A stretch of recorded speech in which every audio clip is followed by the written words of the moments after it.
संस्थापनार्थाय संभवामि युगे युगे। मैं कृष्णा हर युग में बार बार अवतार लूँगा, साधु की रक्षा करने के लिए, पापियों का संहार करने के लिए और धर्म की रक्षा करने के लिए। महाभारत में अर्जुन से कही इस बात के पीछे छुपी है बहुत गहरी कहानी, जिसका राज शायद ही आज कोई जानता है। एक ऐसी भविष्यवाणी जो आज आंखों के सामने सच होती नजर आ रही है। आज हम ऐसे युग में जी रहे हैं जहां मर्यादा और धर्म की ताकत कम हो रही है और अधर्म बढ़ता जा रहा है। लेकिन जल्द ही एक ऐसा समय आएगा धरती पर कि धरती अंदर से फटने लगेगी, आसमान से तेजाब की बारिश होगी और मानव अपनी राक्षसी रूप दिखाएगा। और तब एक दिव्य योद्धा प्रकट होगा, सफ़ेद घोड़े पर सवार, आँख से लिपटी तलवार लिए, जिसका उद्देश्य होगा अंधेरे का अंत करना, इस दुनिया का अंत करना, इस नरभक्षी दुनिया का अंत करना। एक कहानी है भगवान विष्णु के 10वें अवतार, जो कि भगवान विष्णु का आखिरी अवतार होगा, कल्कि अवतार। कलयुग आने की इस समय चक्र का आखिरी युग घोर अंधकार और विनाश से भरा हुआ, जहाँ सत्य की आवाज़ को धोखाधड़ी से दबा दिया जाता है, जहाँ पाप इतना बढ़ जाता है कि अच्छाई और धर्म का नामो निशान मिट जाता है, क्रूरता, लालच, हिंसा होता है। आज हम इसी कलयुग में जी रहे हैं। शास्त्रों की माने तो इसकी आयु लगभग 4,32,000 साल है।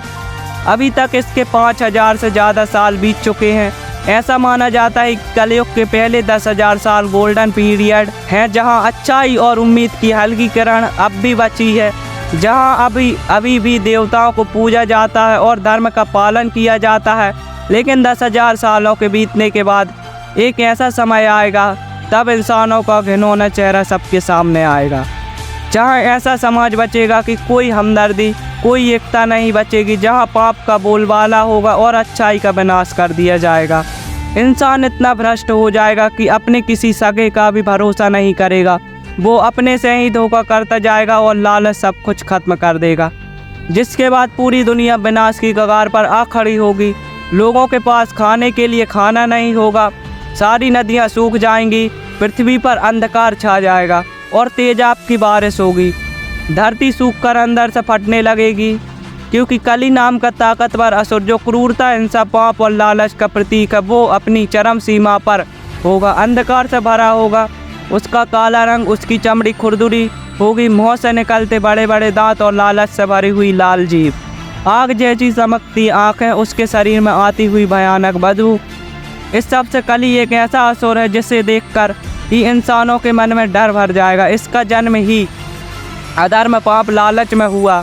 कली मृत्यु और यातना पर कब्जा कर सकता है, लेकिन कली सिर्फ असुर नहीं है, बल्कि कलयुग का प्रतीक है। कलयुग को उसी के नाम से जाना जाता है। लालच, जलन और हिंसा, यही उसके हथियार है, जिनका उपयोग करके वो लोगों को अपने बस में करता है और उन्हें अपना भक्त बनाता है। ऐसा माना जाता है कि कली आगे चलकर इतना ताकतवर हो जाएगा, इंसान देवताओं को छोड़कर कली की पूजा करने लगेंगे। कली के कहने पर लोग हर तरह का पाप करने पर मजबूर हो जाएंगे। इसका असर उनके शरीर पर पड़ेगा। मनुष्य की शक्ल धीरे धीरे भयानक रूप ले लेगी। मनुष्य की शक्ल एक नरभक्षी राक्षस जैसी बन जाएगी और वो हिंसक हो जाएंगे, किसी को भी मारकर उनका मांस खाएंगे। कली का असर इतना गहरा होगा कि चारों ओर विनाश का माहौल होगा। हर जगह चोरी चकारी, लड़ाइयाँ, खून खराबा होगा। ये दुनिया पूरी तरह अपने आप को तबाह करने की कगार पर पहुंच जाएगी। और जब ऐसा होगा तब भगवान विष्णु अपना 10वां अवतार लेंगे और कल्कि के रूप में इस धरती पर जन्म लेंगे। और वो देवदत्त नाम के सफ़ेद घोड़े पर सवार होकर सूर्य की किरणों जैसी चमक, हाथ में एक तलवार होगी, उनके शरीर से उभरता हुआ एक तेज होगा, उनकी आंखों में इतनी ताकत होगी जो किसी के भी दिल में देखकर उनकी सच्चाई पहचान लेगी। उनका चेहरा साक्षी होगा दृढ़ संकल्प का और उनका शरीर एक महान योद्धा जैसा होगा जो उनके बल और साहस का प्रतीक होगा। भगवत पुराण में लिखा गया है कि कल्कि इतने शक्तिशाली होंगे कि वो बड़ी से बड़ी लाखों की ताकत में दुष्टों का खात्मा कर पाएंगे। किसी दुष्ट राजा की दुष्ट प्रजा को एक झटके में खत्म कर सकेंगे। कल्कि पुराण में बताया गया है कि कलयुग खत्म होने के कुछ ही साल पहले वैशाख महीने की पूर्णिमा के 12वें दिन बाद कल्कि का जन्म होगा। कल्कि का जन्म उत्तर प्रदेश के संभाल नाम के गांव में होगा, जहां एक ब्राह्मण विष्णुयासा उनके पिता होंगे और सुमति उनकी माँ, और उनके 4 भाई होंगे जो उनका साथ देंगे। उनका कली का अंत करने कलयुग का संहार करना और एक नए युग की स्थापना करना, यह उनका उद्देश्य होगा। आज की इस वीडियो में बस इतना ही गाइज, मिलते हैं नेक्स्ट वीडियो में।